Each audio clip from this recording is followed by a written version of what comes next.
Bienvenidos, soy Manuel Llamas, director del Instituto Juan de Mariana, y estamos aquí para hablar de economía, para explicar y entender la economía aprovechando las noticias de la actualidad. Hoy vamos a hablar de una agenda programática, una agenda política, la Agenda 2030, la famosa Agenda 2030 que siempre está de moda y siempre está de actualidad, porque tenemos políticos que están ejecutando esa Agenda 2030 al pie de la letra, empezando por nuestro queridísimo gobierno, este gobierno de rojos desarrapados, presidido por Pedro Sánchez, que lleva la solapita constantemente, él y sus ministros, un pin redondo de colorines que todos vosotros conoceréis y habréis visto en alguna ocasión. Pues ese pin es el pin de la Agenda 2030. Todos habréis escuchado hablar de esta agenda y, como digo, seguro que habréis visto a muchos políticos, especialmente de izquierdas, llevar este famoso pin de colorines que es el emblema de esta famosa agenda y cuyo uno de sus postulados, también seguro que muchos de vosotros lo conoceréis, consiste en que según dicen, no tendremos nada en el futuro y seremos felices. No tendrás nada y serás feliz. ¿Te suena? Pues como digo, este es uno de los eslóganes de esta Agenda 2030. Vale, muy bien, pero ¿sabéis realmente qué significa y cómo nos afecta esta famosa Agenda 2030? ¿Qué narices es? ¿Qué es? ¿Quién la promulga? ¿Qué intereses hay detrás? ¿Cómo nos afecta y qué consecuencias tendrá en el futuro? ¿Cuál es su objetivo real? ¿Qué esconde o qué se esconde realmente tras esta agenda? Para explicar y entender todo lo relacionado con la Agenda 2030, vamos a contar con un gran experto en la materia. Así que, si estáis preparados, arrancamos.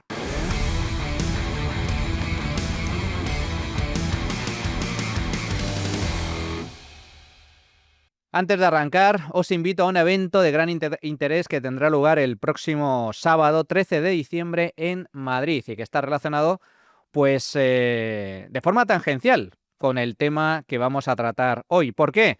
Porque se trata del primer foro internacional sobre economía, clima y energía, un encuentro único para tratar uno de los grandes debates de nuestro tiempo, y es el famoso cambio climático.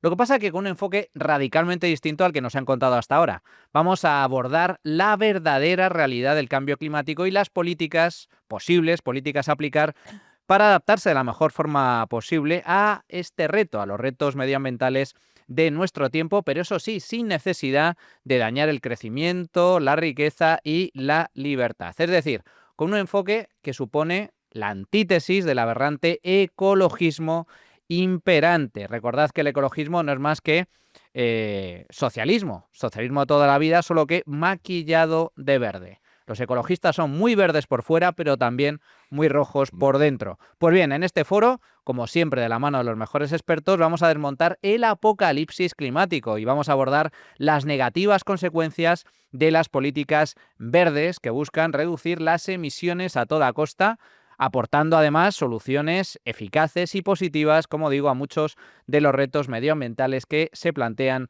hoy en día. Una visión muy diferente sobre el cambio climático con expertos de la talla de John Lombard, Michael Scherenberger, John Constable y algunos de los mayores expertos en materia de energía y economía de España. Recordad, sábado 13 de diciembre en Madrid. Apuntaos, valdrá la pena. Tenéis toda la información disponible en la descripción del vídeo.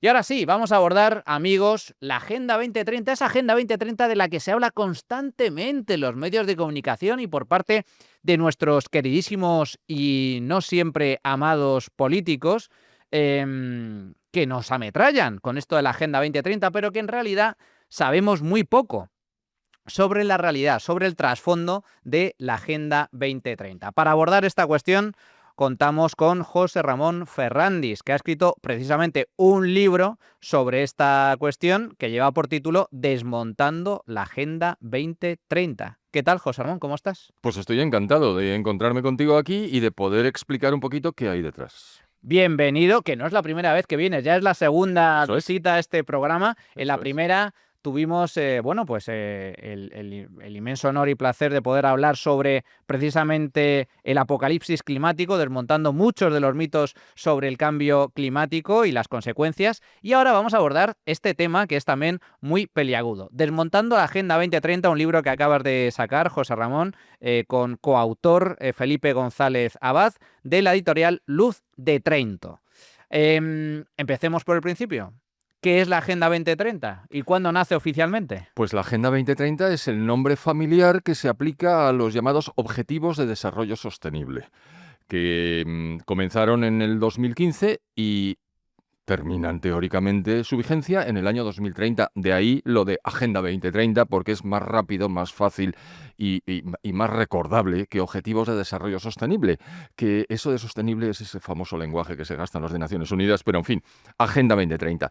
Empezó en 2015 justo cuando terminaron los Objetivos de Desarrollo del Milenio, que como su nombre indica, empezaron en el año 2000, terminaron en el 2015 y constituyeron un fiasco total y absoluto. O sea que en realidad esto no es algo nuevo. Esto de las agendas con un marco temporal, con una fecha para cumplir determinados objetivos, viene de muy atrás.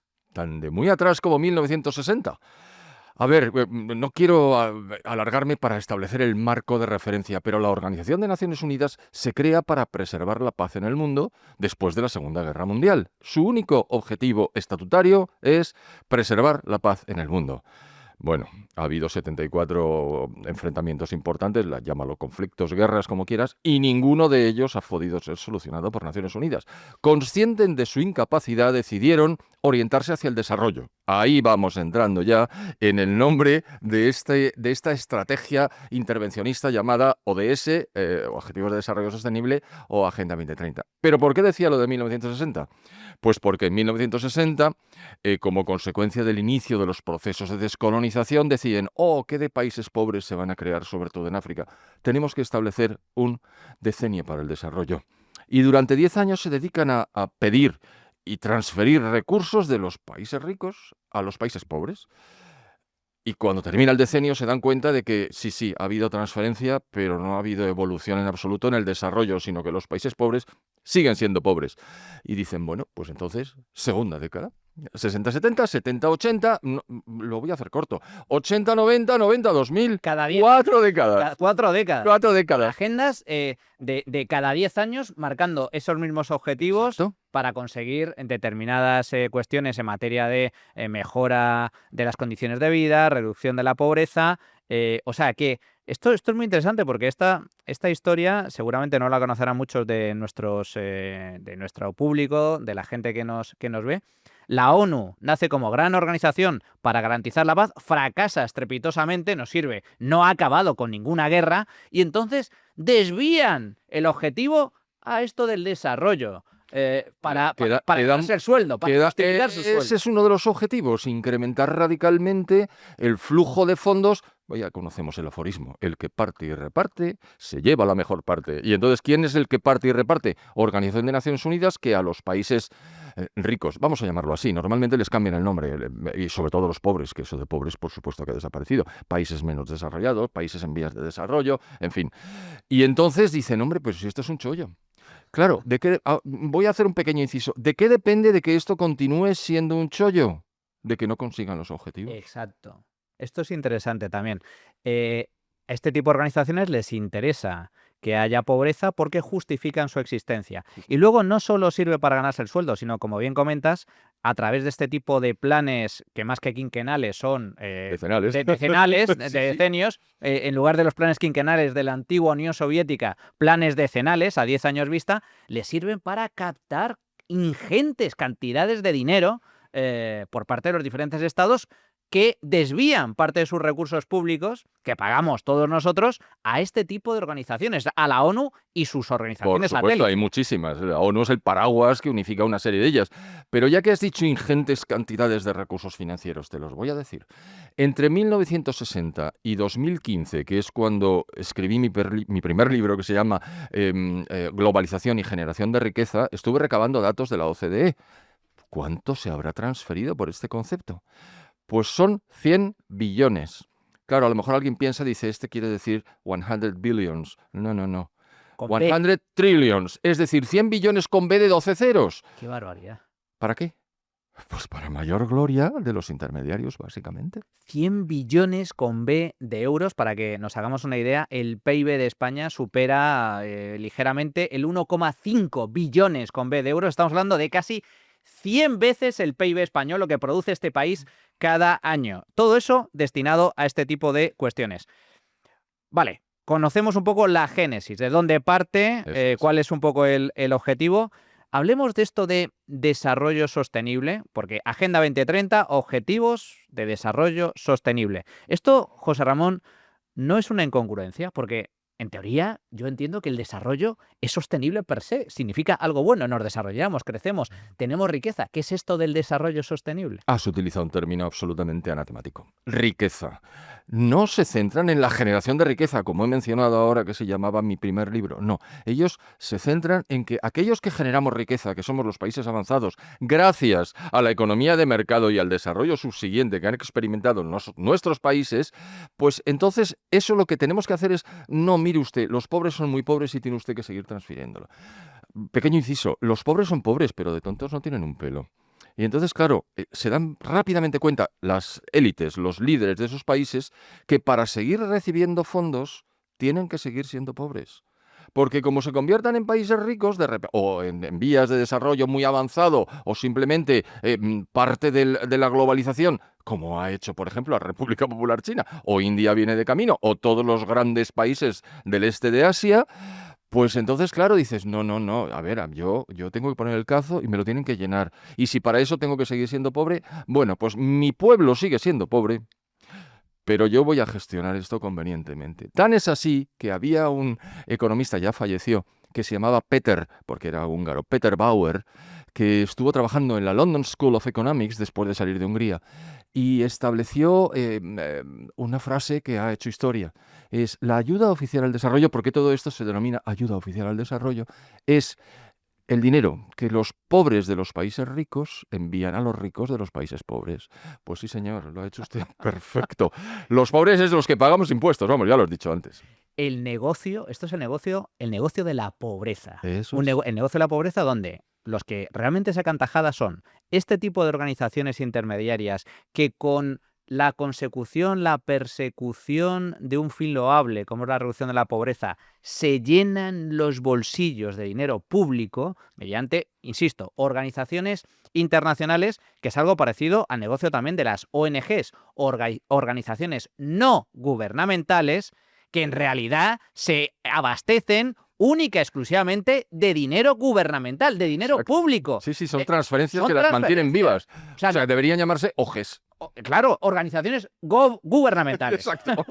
Es decir, tanto la ONU como las ONGs viven de dinero público. Por lo tanto, son los primeros que les interesa el negocio de la pobreza. Pero luego, importante esto que has comentado, José Ramón, dinero que envían los pobres de los países ricos vía impuestos para enriquecer a los ricos de los países pobres, que en realidad son los que están en el poder político, en los gobiernos, muchos de ellos dictaduras, gobiernos corruptos, tiránicos, sus gobiernos, sus políticos, su clase dirigente y los que están a su alrededor. Y las empresas de los países que han hecho las transferencias para que se construyan infraestructuras, se generen sistemas de servicios complejos, etcétera. Infraestructuras que después se malbaratan porque no se conservan, no se mantienen y no se hacen los servicios pertinentes. Con lo cual es interminable. Este flujo es interminable. Y claro, ya llegó un momento en que dijeron, mira, esto no va a poder seguir así, vamos a hacer algo un poco más complejo. Vamos a hacer los Objetivos de Desarrollo del Milenio, llamados así porque se aprobaron a finales del año 2000.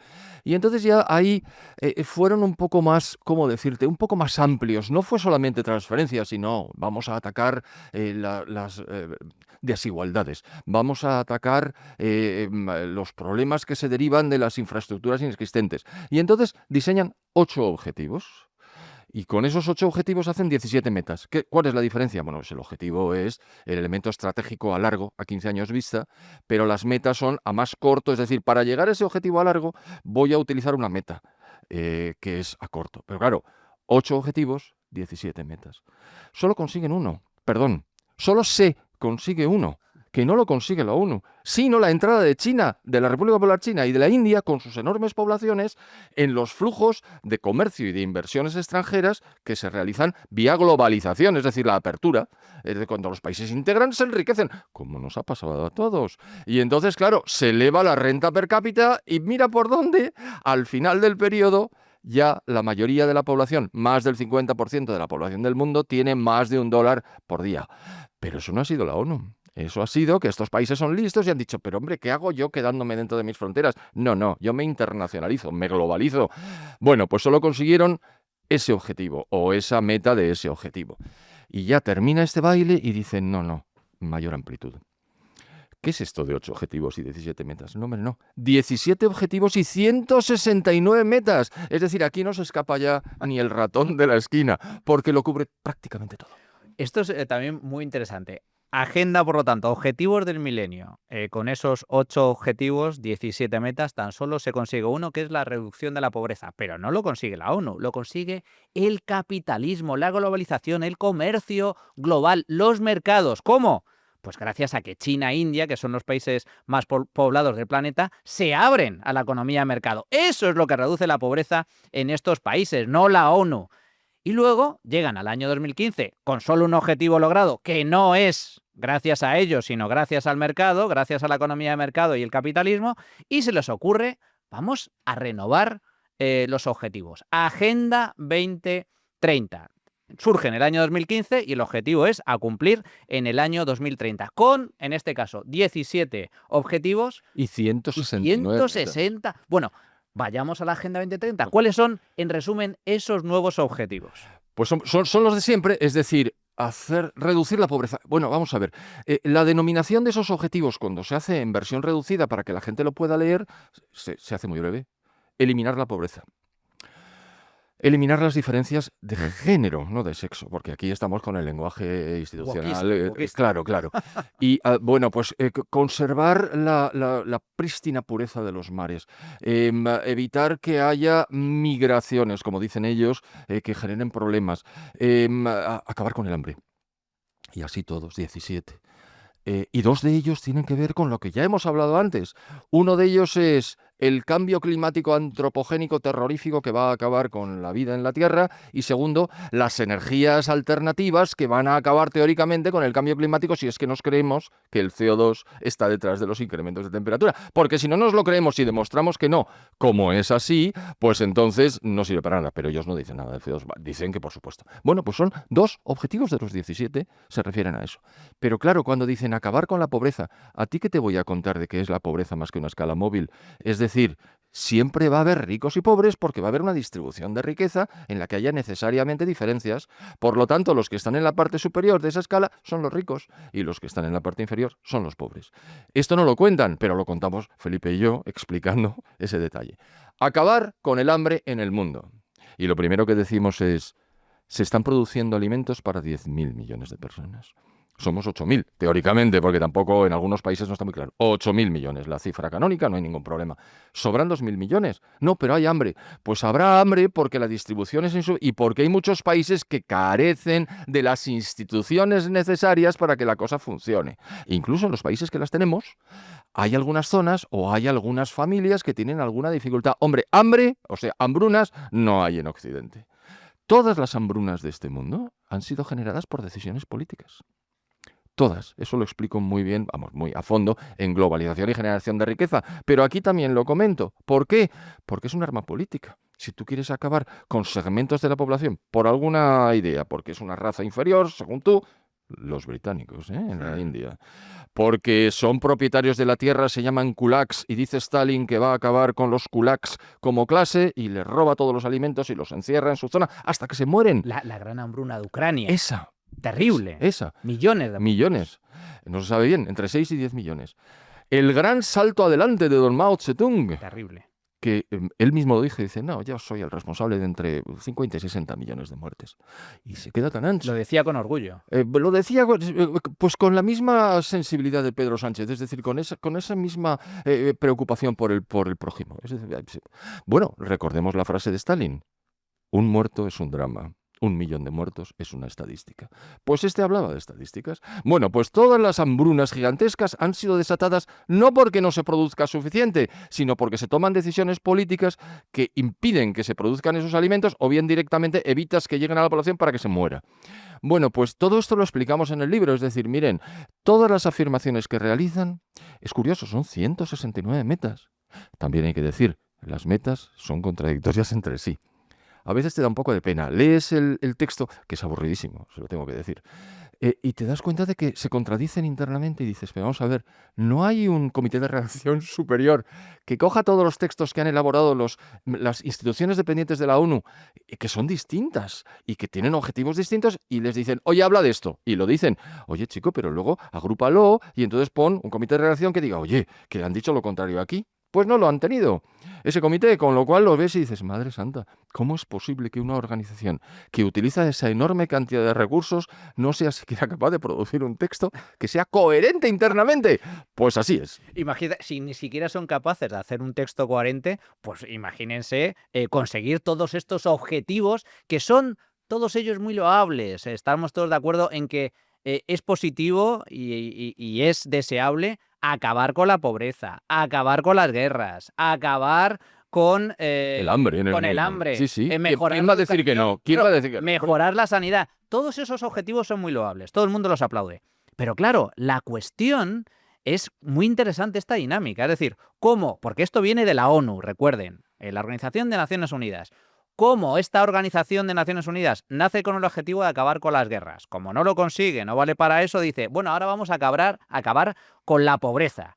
Tampoco lo consigue, que tampoco es mérito suyo. Y amplían el abanico y se les ocurren nuevas metas a conseguir con el fin de que la organización siga creciendo, recibir nuevos fondos y amplía su ámbito de actuación con nuevos objetivos. Objetivos muy loables, pero cuyas recetas, las recetas que plantea la ONU para alcanzarlos, no son las correctas, más bien todo lo contrario. Es puro intervencionismo socialista. Y el objetivo último, y hay que decirlo, es la destrucción de las economías de mercado, es decir, de los países de Occidente, para que se imponga al final esa especie de mix extraño, híbrido, que es la República Popular China, que es la que está detrás de muchos de estos planteamientos. Esto es muy, muy importante, José Ramón, porque precisamente, ¿qué interés hay? Y tú que conoces bien, y además conoces bien también la historia de la Unión Soviética y cómo actuaba y cómo en parte sigue actuando también este tipo de potencias, ¿quiénes son los principales impulsores de la Agenda 2030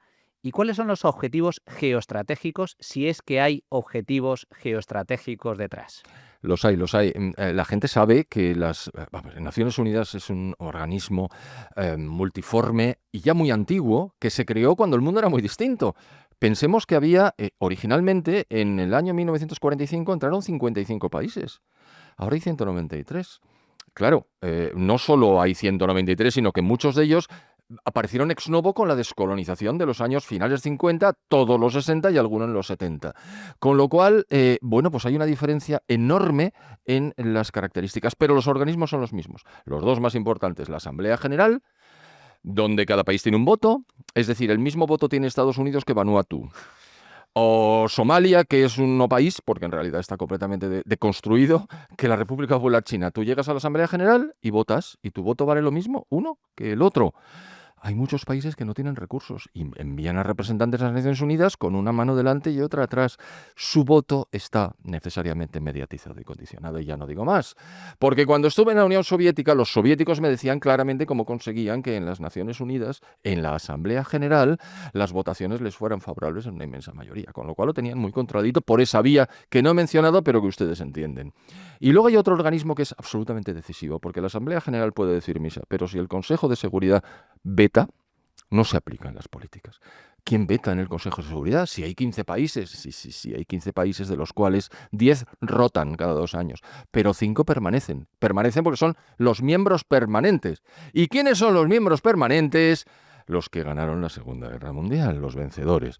A ver, con 2 cambios. Uno, la Unión Soviética desaparece en el 91 y Rusia toma el relevo. Es decir, Rusia es uno, Estados Unidos otro, Francia es otro, la Gran Bretaña es otro. Francia y la Gran Bretaña han decaído muchísimo. muchísimo. No ya desde 1945, sino ya desde 1918. Pero bueno, ahora ya no son ni la sombra de lo que fueron, pero siguen estando en el Consejo de Seguridad. Y el último que me queda, que es el más importante desde ese punto de vista, la República Popular China, que hereda el voto de la República China, Taiwán, que era la titular de los derechos, pero con una presión enorme y con los métodos que he explicado anteriormente para la Asamblea General, pues se hacen con el quinto puesto. Vamos, con el quinto puesto se hacen por herencia, pero las decisiones de la Asamblea General ya las hemos explicado y estos 5 señores tienen derecho de veto. Es decir, si la República Popular China no quiere que se aplique una resolución de la Asamblea General, dice veto. Y lo hace. Y entonces no se aplica. Si los Estados Unidos, y así sucesivamente. La Gran Bretaña y Francia no aplican el derecho de veto hace mucho tiempo porque sus veleidades geoestratégicas han quedado reducidas, además subsumidas en la Unión Europea, pues fíjate, han quedado subsumidas en su deterioro y en sus deméritos. Pero los demás países sí bloquean. O sea, que una situación de jure y de facto que se plantea en 1945 gravita en 2025 exactamente igual cuando el mundo es completamente otro. Claro, ¿qué ocurre? Pues que al final todo esto es bastante inútil. Y cuando hay una guerra, tiene que venir alguien a resolverla distinto de Naciones Unidas. Oiga, ¿para qué necesito ya Naciones Unidas? Totalmente, ¿Para totalmente. qué?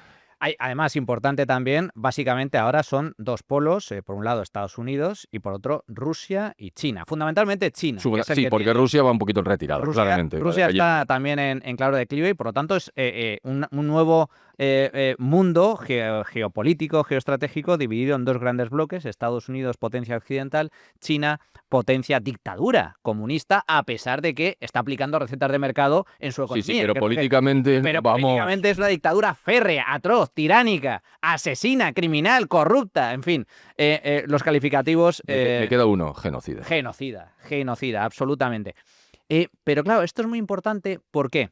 Porque hace poco, lo que pasa es que se ha pasado bastante desapercibido, hace poco se descubrió una trama de espionaje y corrupción en Bruselas, en la Unión Europea, con China de por medio, comprando voluntades en la Unión Europea. Si lo consiguen con eurodiputados que cobran mucho dinerito, que son de países ricos, imaginaos lo que hacen con los delegados de Burundi. O sea, es que claro, o sea, ya está. en fin. No haré más preguntas, señoría, porque es evidente. Pero además Marruecos ha hecho lo mismo, Qatar ha hecho lo mismo en la Unión Europea.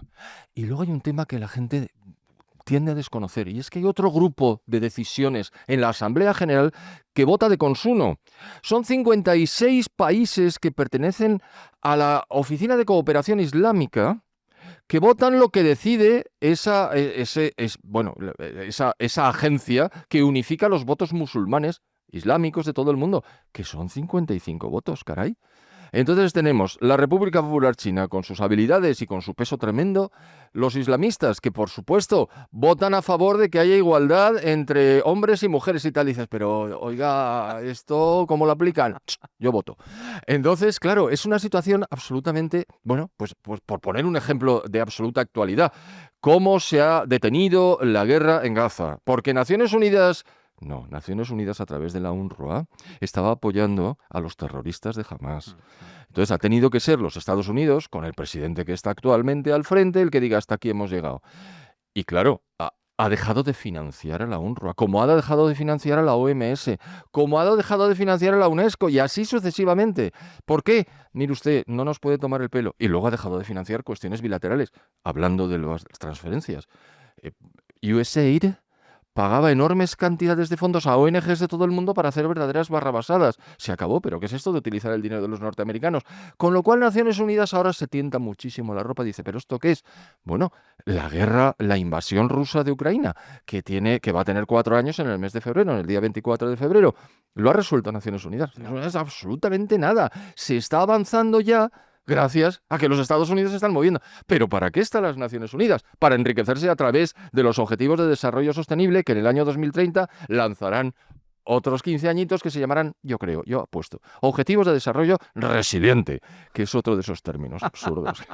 Para el año 2045 o 2050, que queda como más redondo. Eso, 20 añitos esta vez. 20 añitos de fondos garantizados, durante 20 años van a seguir recibiendo fondos y encima ampliarán una vez más las metas y los objetivos para recibir muchísimo más dinero, una vez más con la excusa de este tipo de cuentos. Pero lo que comentas es muy, muy interesante porque, claro, estamos viendo cómo la ONU en realidad aparte de que es un nido de corrupción, absolutamente, es también la cueva de Alí Baba, un nido de ladrones, de corruptos y de sátrapas, entre otras cosas, porque hay más de 190 países, de los cuales hay que recordar que mucha gente no lo sabe. Democracias liberales, sólidas, estables, consolidadas, con división de poderes, donde se respetan derechos y libertades del individuo, en el mundo, sólidas, estables, son 30, 40 lo sumo. Aproximadamente. El Y resto... iba a decirte la OCDE, no, porque en la OCDE hay países, como por ejemplo Turquía, que formalmente todo lo que tú quieras, pero ya sabemos lo que es, y son 38. Con lo cual tira para abajo. La inmensa mayoría, por lo tanto, son dictaduras. Eso es la ONU,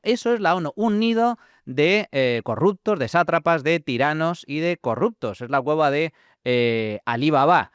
Por lo tanto, lo que diga o apruebe la ONU, pues realmente merece poco respeto. Pero luego están los intereses geoestratégicos. China, como digo, espionaje descubierto en la Unión Europea. Imagínense la capacidad que tiene para influir en la ONU. ¿Y por qué digo que esto es importante? Y ahora vamos al tema de la Agenda 2030. Porque, corrígeme si me equivoco, José Ramón, en su día, yo recuerdo haber visto una entrevista a un alto gerifalte de la inteligencia soviética, Sí. donde decía que ellos alimentaban y financiaban movimientos antisistema en Occidente para desestabilizar. Pero eso no es de hace 50 años. Que va. Es que sucede en la actualidad. Es que Rusia tuvo contactos con los nacionalistas catalanes durante el famoso procés para desestabilizar. Es que hay lo que se denomina guerra asimétrica de información, de alimentar determinados movimientos para acabar con las democracias occidentales. Movimientos de extrema izquierda, movimientos de extrema derecha. La idea es desestabilizar. Eso es inteligencia, eso es geoestrategia. ¿También está aquí en la Agenda 2030? Claro, lo que pretende en última instancia Naciones Unidas es, con ese intervencionismo a calzón quitado que practica, destruir la soberanía, la restante soberanía, porque claro, a los miembros de la Unión Europea que nos hablen de soberanía, pues hemos cedido enormes parcelas de poder en distintos ámbitos, pero aún la conservamos en alguna medida. Pues cuanto más débiles por la intervención de Naciones Unidas sean los países de Occidente, más fácil será para aquellos que tienen una estrategia como es la República Popular China a largo plazo, y Rusia todavía, aunque los medios de que dispone sean menores, pero sigue siendo una potencia importantísima, como demuestra cada día en términos militares, bueno, para que ellos puedan imponer su agenda, su verdadera agenda, que es esa. ¿Cómo se hace? Por el control, por la destrucción, por la minimización de los sistemas de defensa de los países occidentales, de la soberanía. Es decir, oiga, ONU, a usted no le hemos pedido que haga esto, a usted le hemos pedido que preserve la paz. Si no puede, disuélvase. Vamos, se van a disolver antes muertos, nunca mejor dicho. Claro, tú escuchas hablar a Antonio Guterres, que es el secretario general que tenemos ahora mismo en el puesto, y dice unas cosas, yo analizo sobre todo los aspectos climáticos, ¿no? Y entonces el hombre está ya un poquito desequilibrado porque se da cuenta de que esto no está funcionando, que ya les han descubierto que este cuento es más falso que un duro de madera. Bueno, lo comentábamos hace un par de semanas en un programa, en este mismo programa, hasta Bill Gates. Bueno, se ha bajado. Hasta Bill Gates se ha bajado de la burra, a pesar de que era gran defensor del cambio climático. Sí, pero es el más listo. Hombre. Y entonces ha dicho, mira, esto no va a ninguna parte. Esto se demuestra que esto es la destrucción de Occidente a través del encarecimiento de la energía, porque nos convertimos en países ineficientes. Es decir, perdemos competitividad porque los precios se elevan arbitraria, gratuitamente. Y no podemos competir. No podemos competir primero fuera contra los que sí pueden competir, por ejemplo, China, la India, etcétera. Estados Unidos, claro, que se ha bajado ya con Trump. Pero es que tampoco podemos competir internamente porque al tener las fronteras abiertas en términos comerciales, las exportaciones de los países que no aplican restricciones de carácter energético a sus producciones, nos ganan, nos venden sus exportaciones y destruimos nuestro tejido económico. Ese es el camino. Podríamos resumir, corrígeme si me equivoco, José Ramón, la Agenda 2030 viene a ser el caballo de Troya en nuestros tiempos. Literal. Únete al club de B1 Media para apoyar los medios independientes frente a los abusos del poder. Vengan de donde vengan. Exactamente eso. El caballo de Troya que se introduce con esa enorme belleza. Acabemos con el hambre, acabemos con la desigualdad, acabemos con la pobreza. Ese es el caballo de Troya que brilla mucho y que la gente dice, le abro la puerta. Pero dentro están los guerreros enemigos. nos destrozan económicamente, y ahora vamos a ver cuáles son esas recetas fracasadas, nos destrozan energéticamente, con el cuento del cambio climático se encarece la energía y no hay ni un solo país a lo largo de la historia que pueda ser rico sin energía abundante y barata. Es así. Si encareces la energía, empobreces el país, eso es matemático. Ha pasado con Alemania. Alemania, la gran locomotora de Europa, la primera potencia europea, está absolutamente estancada, empobreciéndose, en caída libre, debido precisamente a una cuestión puramente energética. Si ves los gráficos, es alucinante. Acabo de subir a mi blog, para que salga dentro de unos días, un artículo en relación con la caída vertiginosa de la industria y de los servicios también en Alemania. Y ves los gráficos y efectivamente las curvas, no son curvas, son rectas quebradas, pero vamos, se entiende que es una curva, decaen de manera irreversible, porque si tú no tienes energía limpia, barata y abundante, no tienes economía que valga. Y entonces se hundirán. Y se están hundiendo, claro. Como son así, porque en Alemania realmente tienen una conciencia muy alta de sí mismos. Yo no voy a generalizar, pero dicen, no, este es el camino que hemos elegido. Abrimos las fronteras a la inmigración para que chupe de nuestro sistema de estado de bienestar y nos empobrezca a todos, pero además lo que vamos a hacer es, vamos a llegar a un acuerdo a largo plazo con Rusia para que nos suministre gas barato. Y de repente ya no suministra gas barato. Pues aún así, cierro las nucleares.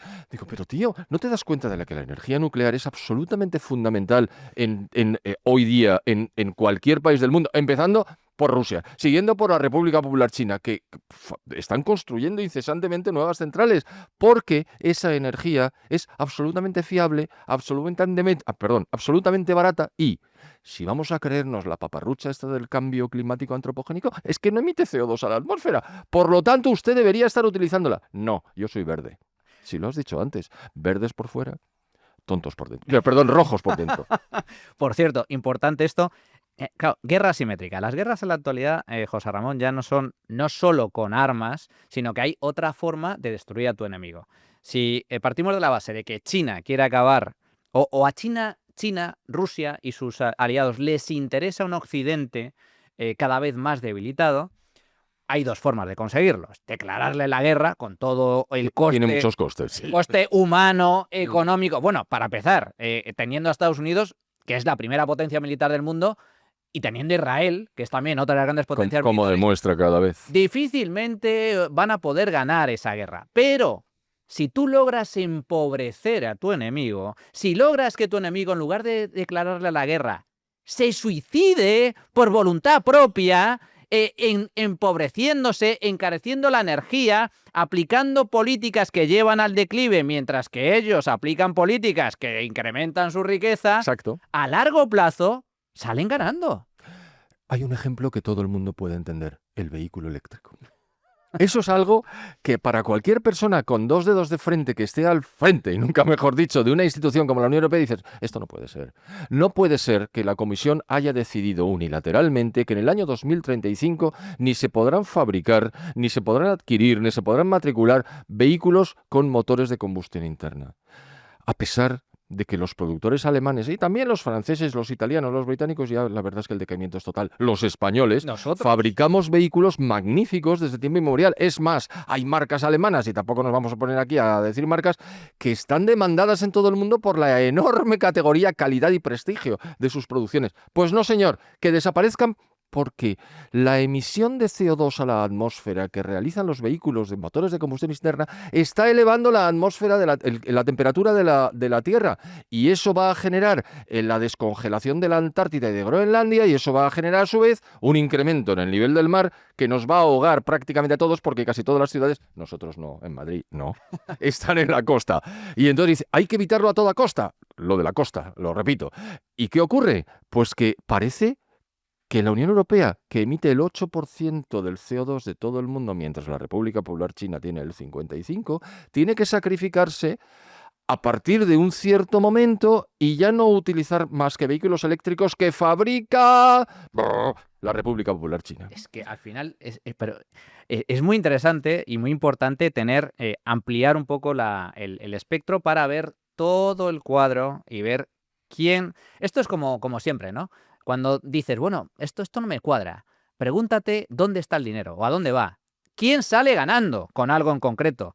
¿Quién sale ganando con las políticas verdes del cambio climático? Desde luego no los europeos. Sin Sin duda embargo, alguna. los que sí salen ganando y muchos son los chinos, son los rusos, que siguen contaminando o emitiendo CO2 a placer, sin ningún tipo de cortapisas, y que al mismo tiempo se benefician mediante la fabricación no solo de coches eléctricos, que también son líderes mundiales en la fabricación de paneles solares y Por supuesto. de componentes relacionados con las energías renovables. Fijaos, por lo tanto, Agenda 2030, caballo de Troya, un programa político específico y pensado para empobrecer, cuya aplicación lleva a la pobreza a aquellos países que lo asumen y lo aplican, con intereses geoestratégicos detrás por parte de China, Rusia y posibles aliados, y todo ello desde organizaciones internacionales como la ONU. ¿Por qué? Porque no es lo mismo ir convenciendo país a país que una organización a la que pertenecen todos esos países que lo impongan de mutuo acuerdo y digan, no, Agenda 2030, y los países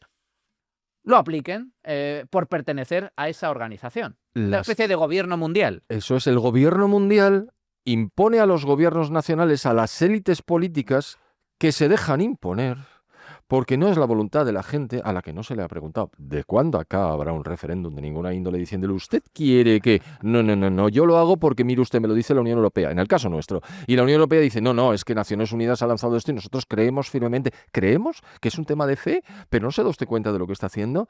Y claro, has mencionado a Alemania. Alemania es la punta de lanza, es el país que tradicionalmente ha sido la locomotora industrial de Europa y está viendo cómo las empresas para sobrevivir tienen que irse a otros países.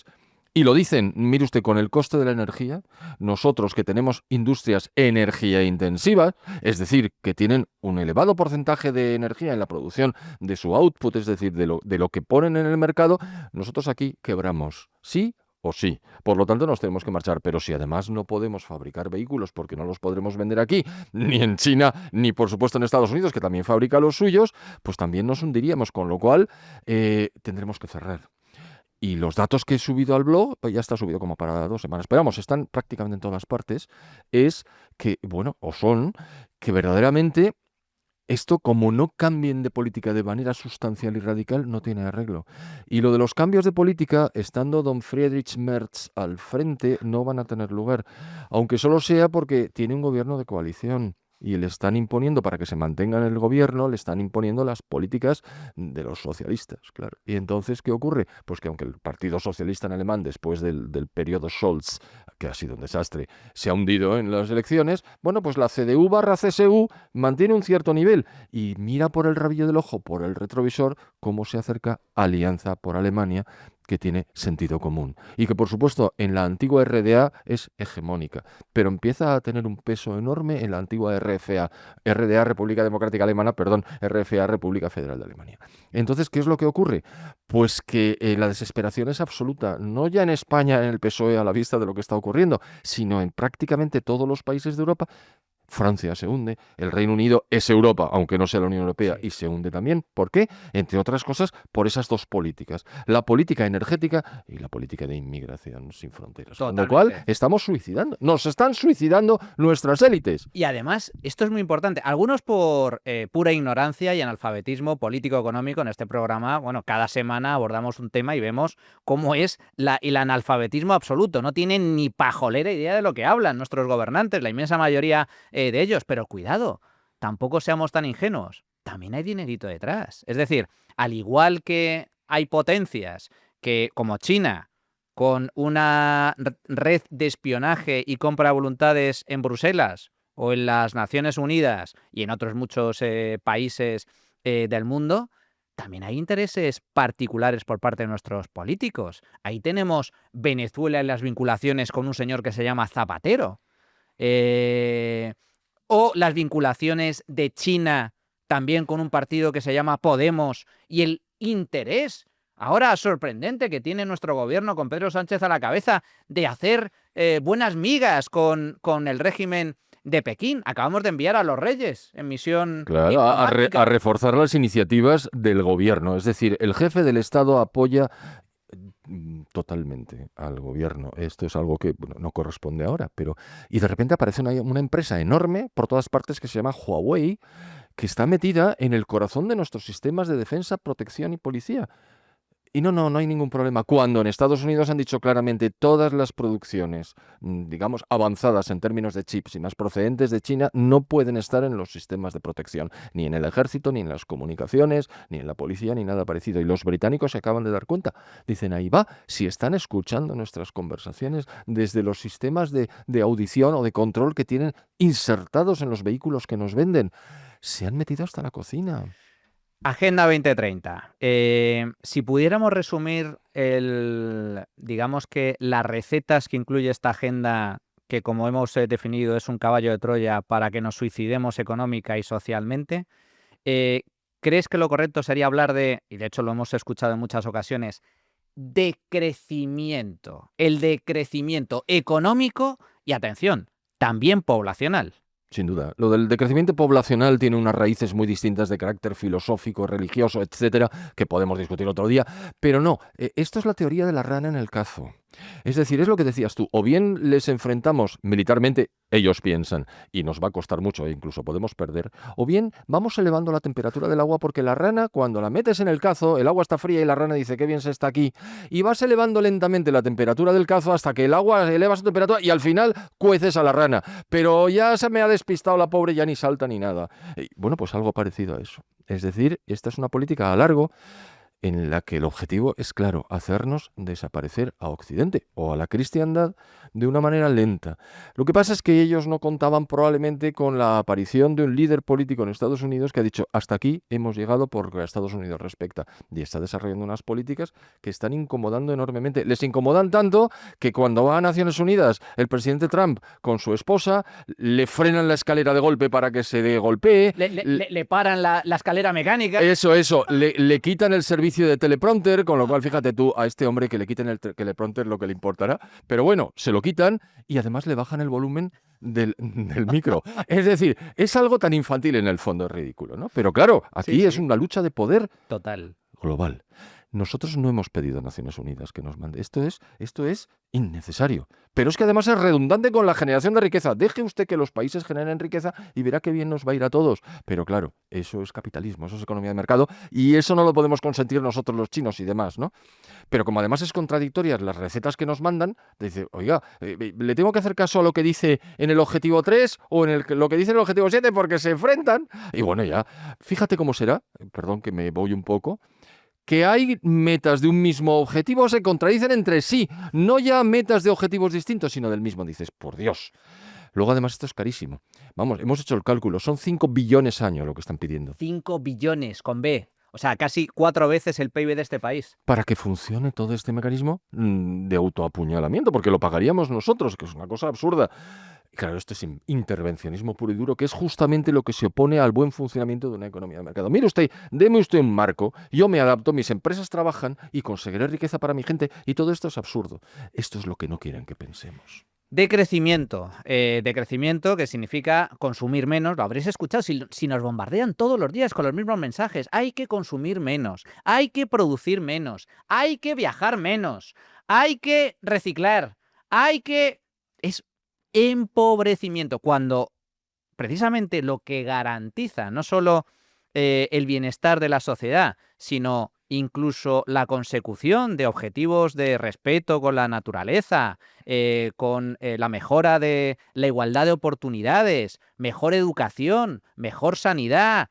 Todo eso parte de una única fuente. El origen de todo ese tipo de objetivos y de mejoras es precisamente la generación de riqueza. No es posible tener una buena educación, una buena sanidad, un bienestar social mínimamente decente sin que exista riqueza económica previa. Como demuestra la historia de Occidente. Es que es muy sencillo, nada más que mirar un poco atrás y ver cómo hemos llegado hasta aquí.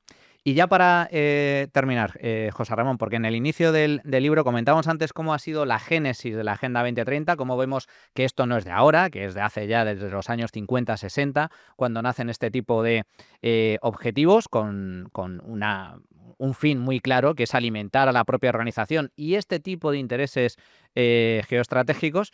Pero es que hay una figura que creo que merece la pena recordar, que ya fue uno de los primeros que cometió este tipo de errores a nivel filosófico y teórico, que fue Malthus. Cierto. Malthus hace Que aparece 3 en el libro, siglos. aparece en el libro, pero muchos al principio explicando. Y que habla un poco del... Es que esto no es de ahora. Hace 3 siglos, Malthus, este filósofo, este pensador... Ecónomo. Economista, Ecónomo y presbítero, o sea que lo tenía todo. hablaba literalmente del decrecimiento económico y poblacional. ¿Por qué? Porque nos íbamos a morir de hambre, porque éramos muchos y no había comida suficiente. Eso es. Pero fracasó en su Totalmente, diagnóstico. porque hizo mal el análisis. Era un tipo honrado. Al final de su vida dijo, me he equivocado. No esperemos que ninguno de estos políticos y Nada. funcionarios diga nunca, me he equivocado, perdonen, estoy dispuesto no sé, a ponerme ceniza en la cabeza. No. Malthus sí, claro, estos son neomalthusianistas, no es lo mismo. Pero por terminar, ya que lo has dicho, con una receta. Es decir, esto parece, ¿cómo podemos defendernos? Pues es muy fácil. Si conseguimos elegir un gobierno que decida que no financia por su parte las actividades de la ONU, que evidentemente no necesitamos, la ONU se tiene que atar los machos muy mucho, porque aunque la participación de España no sea muy relevante, la de Estados Unidos es el 21%. Y el señor Trump, en vez de decir, que yo lo entiendo porque tiene abiertos muchos frentes, en vez de decir, señores, se marchan ustedes de Nueva York, tienen un edificio al lado del río Hudson muy bonito, tienen ustedes 48 horas para dejarlo, ¿qué le vamos a hacer? La vida es así. No, ha cogido y ha dejado de financiar 4 organismos.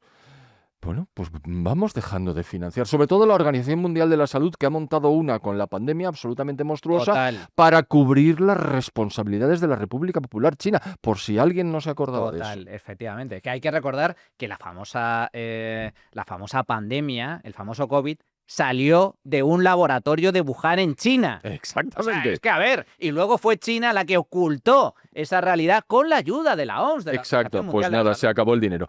Es muy sencillo. Y encima nos lo van a agradecer nuestros ciudadanos, que van a ver cómo o bien nos endeudamos menos, o bien bajamos el nivel impositivo, o bien generamos más riqueza para la disposición general de la población. Chico, Pues todo que la ventajas. gente lo tenga muy claro. La Agenda 2030 es sinónimo de pobreza, es sinónimo de miseria y es sinónimo de dictadura.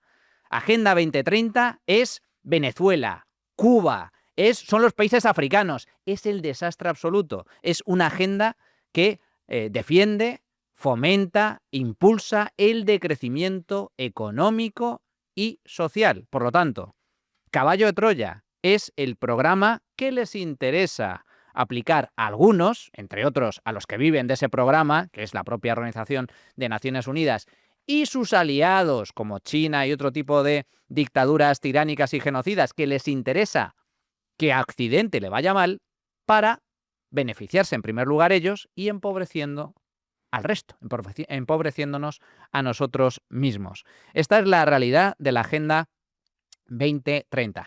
José Ramón Ferrandis, como siempre, un auténtico placer. Recuerden este libro donde lo explica a la perfección, Desmontando la Agenda 2030, editorial Luz de Trento, con José Ramón Ferrandis y de coautor Felipe González Abad. Un auténtico placer, como siempre. El José. placer es mío, como se dice, pero es que además es cierto. Muchísimas gracias por invitarme. Muchísimas gracias a todos. Espero que os haya gustado. Recordad, Freedom Collection, tenéis que entrar en nuestra tienda, espectacular todos los productos. Por cierto, ya le voy a comentar a Jano que habrá que hacer alguna camiseta o alguna gorra sobre la Agenda 2030, el famoso pin, ya se nos ocurrirá algo al respecto. Hasta aquí el programa de hoy. Como digo, muchísimas gracias a todos. Despierta, que no te engañen y recuerda, si quieres defender la libertad, si quieres defender tu libertad, súmate, únete al Instituto Juan de Mariana. Hasta la próxima, amigos.